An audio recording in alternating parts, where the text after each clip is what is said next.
Omulungi ali ku Bukedde TV tukwaniriza nate mu programu yaffe y'ekibozibozi. Wiki ewedde twayogera ku school fees n'abayizi koteka n'abazadde. Wiki eno still tugenda kweyongerayo ku nsonga eyo yemu. Tulabe abazadde bafuna ekimala mu school fees babasasulidde abaana baabwe ku masomero. Gwe ofuna ekimala, omuyizi oyo afuna ekimala mu school fees owa obutitimba obungi.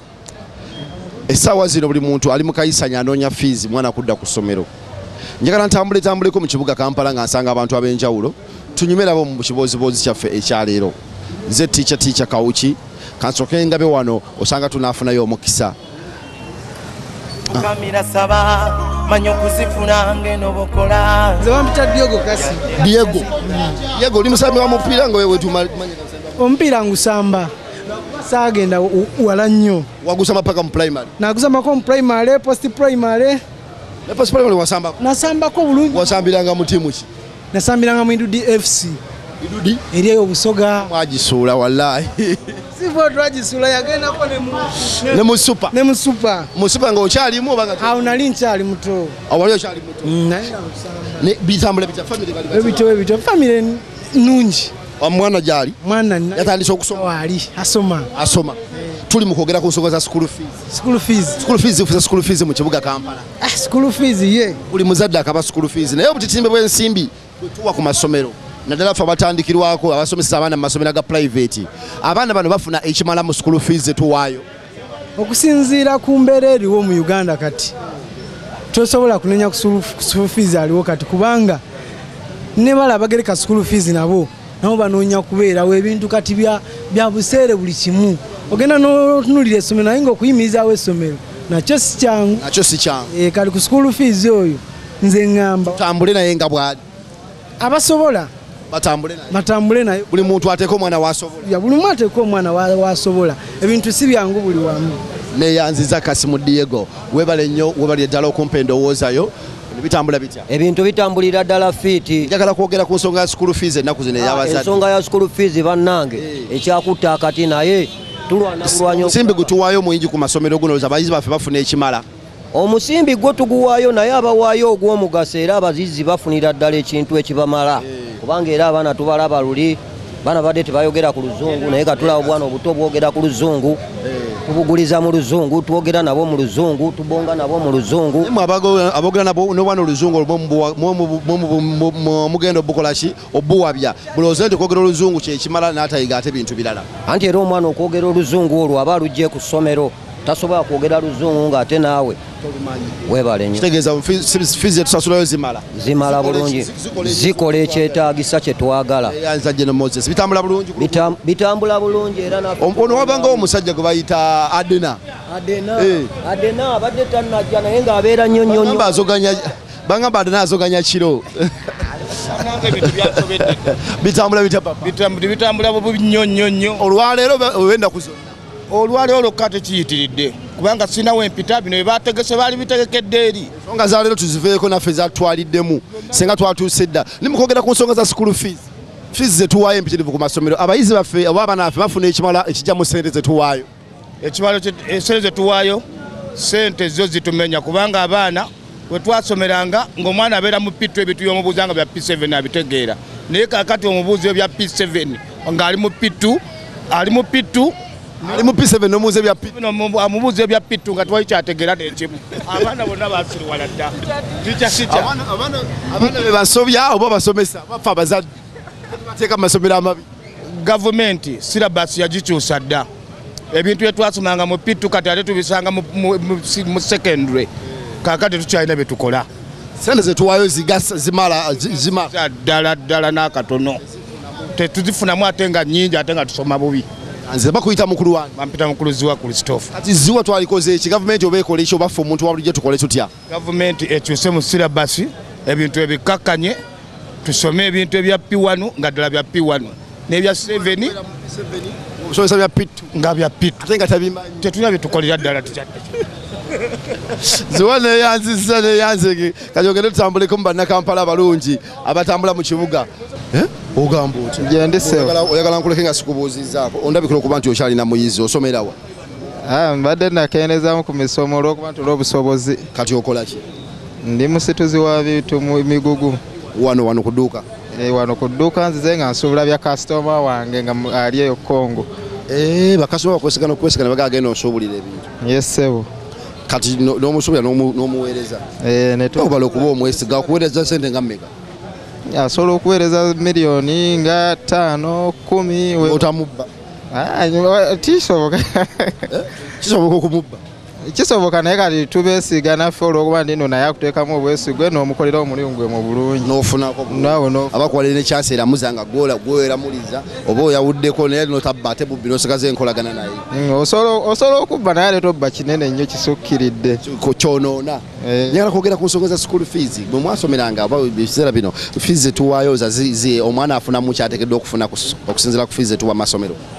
Nze nkiraba nti omwana bw'abanga amagezi ge nga galowooza bulungi okusinziira nti ng'atunuulidde background y'ewaka waabwe bakadde be nti batambula bwe bati so n'abanga fees ze bamuweerayo tasobola zoonoona bw'ati n'abanga asobola okujjukiramu n'agamba nti mukadde wange sente zaataddeyo sijja zoonoona nange kankola ekyo kyakola ki nkyayagala. Bakuyitaani? Nze mpitibwa Kalibala Sulaiman. Kalibala Sulaiman, tumirayo omugwo mukola naye emirimu. Ntumidde ku bantu bange bonna mikwano gyange benkola nabo mu kikuubo. Mu kikuubo awo ntumiddewo mukonsubuga nga ye mukama wange asingira ddala.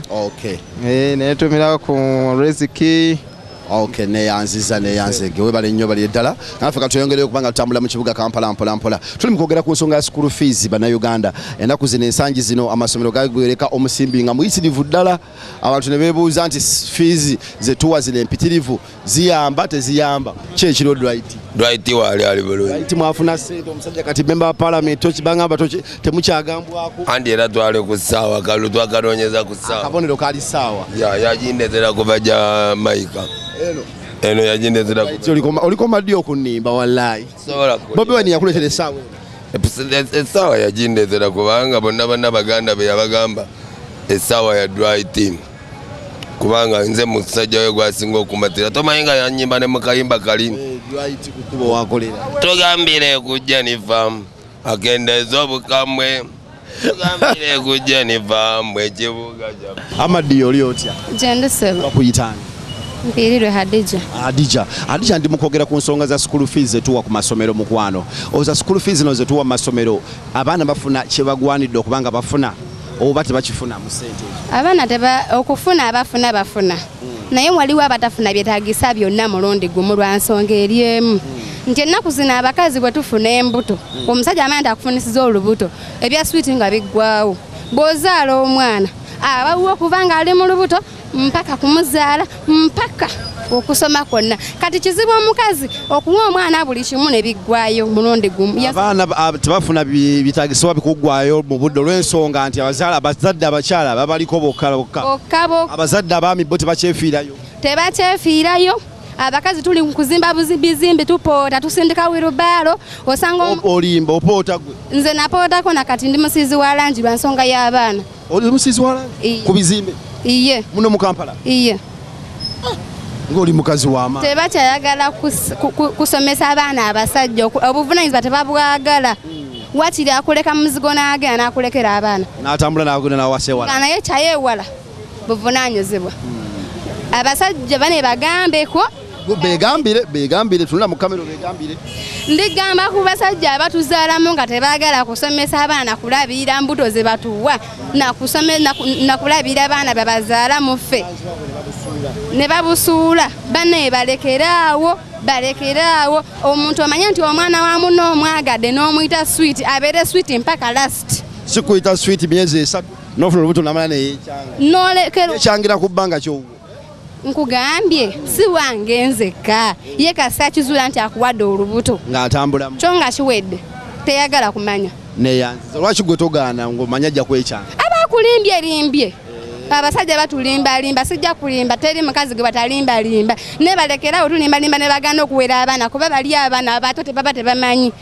guli musaayi muto gwe guli osituka esaazi na emiti emito neyanzi gambe bawerera abaana ogambye oviridde waggu nze nvidde kitintale kitintale yomubeera nnyo mu nkaayana z'amaka oba kiki oba obuzibu buva ku ki naye kale oyogedde ku Bukedde TV ensonga yo neyanzizza kanzireyo wa Dwight Chai Mukalu Dwight ku kkubo wakolera walya n'obwana naweerera naye bw'omugobaganya wakoleranga bwe butayimba obwo bw'owuli kalusabe mukulu akyuseemu ne bannakibuga enkyukakyuka kale zikolebwe naye mulemu bago yebaganga kinakola kimala tolumalayo Dwight bitambula bitya bibadde bulungi abaana tubaweerera abaana mbaweerera nina ali bweyogerere nina asomere nakawa nina n'owekyambogo kakasa bwekiri wakasa Dwight bwekiri naye sente zino zetuwaayo ku masomero loza abaana bafuna ekijja mu sente zetuwaayo ku somero era kubanga tewali kyakola ekibeerawo kyekimala ennyindo y'enkoko kyekyenyi tulinagana nambeera eriwo kibafunyeko kyebabafunyeko olunaku olwayo lolaba ticyatica terugenda kukomawo nga bwolulabye lugenze tuba lugenze kubanga neffe bajjajjaffe bateekawo era ne tubeerawo mu bulumi naye era twamalako ne tubeerawo katujjagera n'embeera eyo tubeere n'embeera neyanziza nnyo Dwight Chai Mukalu webale nnyo baleddala kanyongereyo ntambule mu kibuga naye ombulako nnyo Dwight kati oyongere nga tutambula mpolampola mu kibuga Kampala tulabe ate bo bannayuganda balala kibagala okuba nga boogerako mu pulogulaamu yaffe eno ey'ekibooziboozi olunaku olwaleero